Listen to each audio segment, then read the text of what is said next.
Olá, tudo bem? Seja bem-vindo a mais um vídeo aqui no canal, comentando sobre a leitura da Bíblia. E hoje nós estamos em Êxodo capítulo 17. Êxodo 17, hoje eu vou falar de 17 a 20. Aí na sua Bíblia você vai encontrar água jorra da rocha, no capítulo 17, que é quando o povo de Israel mais uma vez reclama contra Moisés por causa da sede, e Deus faz Moisés bater na rocha e sair água da rocha. Não confunda essa passagem com um acontecimento posterior, quando Deus manda Moisés falar à rocha, e Moisés, nervoso, furioso, bate na rocha, peca contra Deus, e Deus, por causa disso, vai falar que ele não vai entrar na terra prometida. São dois acontecimentos distintos. Uma coisa muito interessante notar é que Deus dá tratamentos diferentes para reclamações diferentes. Então, uma coisa é quando o povo reclama de sede e de fome. Outra coisa é quando o povo reclama de comer carne, por exemplo. Tá bem? Então, você pode perceber na leitura que Deus trata de formas diferentes. Há certas reclamações que poderíamos dizer são lícitas, tá? Principalmente considerando a imaturidade do povo, tá? No entanto, algumas outras reclamações são claramente um ato de rebeldia. E talvez isso está acontecendo também na sua vida.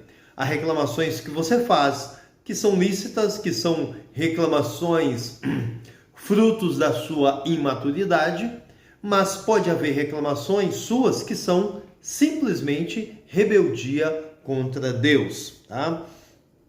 A parte final do capítulo 17 fala da vitória contra os amalequitas, aquela passagem famosa quando Moisés sobe numa colina e começa a orar e interceder pelos exércitos de Israel, que sob o comando de Josué estão lutando contra os amalequitas. Moisés estende as mãos, mas as mãos dele estão pesadas, e quando as mãos deles abaixam, ou seja, quando a intercessão dele fracassa, o povo é derrotado, o povo sofre.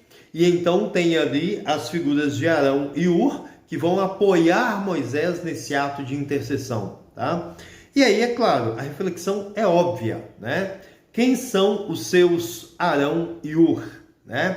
Ou, de outra maneira, você tem sido o Arão e o Hur de alguém? Seja qual for o seu objetivo, seja por qual motivo você esteja orando, intercedendo, clamando a Deus, você precisa de ajuda. Tá? E talvez Deus está colocando você em algum lugar para que você apoie alguém, tá? Se você é membro de uma igreja e você tem um pastor, você tem a obrigação de apoiar o trabalho desse pastor, a intercessão desse pastor, tá? Pelo que o seu pastor tem orado, pelo que o seu pastor tem clamado a Deus, você tem apoiado a intercessão dele, você tem ajudado para que ele não fraqueje, para que ele não desista, para que ele não fique esgotado emocionalmente, tá? Você tem sido o Arão e o Hur na vida de alguém? Chegamos ao capítulo 18, quando Jetro, o sogro de Moisés, vem visitá-lo, né? Trazendo consigo a esposa de Moisés, Zípora, e os dois filhos, tá? Os dois filhos de Moisés. E aqui, um texto muito comum, é o conselho que Jetro vai dar para Moisés. Mas eu quero falar simplesmente da humildade de Moisés em receber o conselho do seu sogro, tá? Moisés é um homem que passou aqui por experiências grandiosas, tá? É um homem que vê Deus face a face, é um homem encarregado pelo próprio Deus para uma missão grandiosa, é um homem que recebe ordenanças diretamente de Deus. No entanto, chega o sogro dele, que aparentemente nem era um homem temente a Deus, e vai dar um conselho a Moisés, e Moisés vai atender ao conselho. Cara, você tem sido humilde? Muitas vezes me faltou humildade para ouvir as pessoas, tá?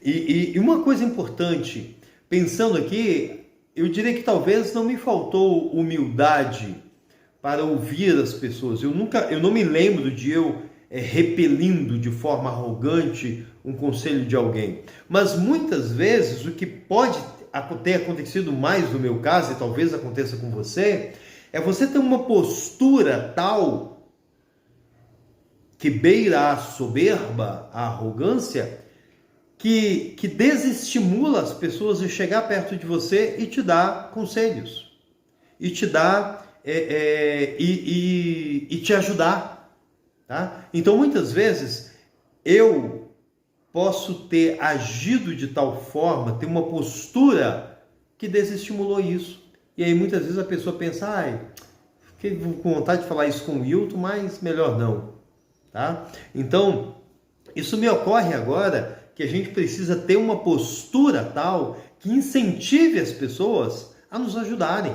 a compartilharem conosco, tá? Você pode falar com propriedade, com segurança, com profundidade acerca das coisas que você conhece, mas deve fazer isso de tal modo que as pessoas que te ouvem, que as pessoas que estão ao seu lado, tenham ainda a liberdade de chegar a você e fazer uma recomendação e dar um conselho, tá? É uma abertura que é muito importante para nós, tá bem? Êxodo 19, Israel chega ao Monte Sinai, depois de 3 meses de jornada pelo exército, Israel chega, e o verso 5 é um verso a ser destacado, né? Quando Deus, se não me engano, aqui é a primeira vez que Deus vai se referir a Israel como uma nação santa, uma nação sacerdotal, né?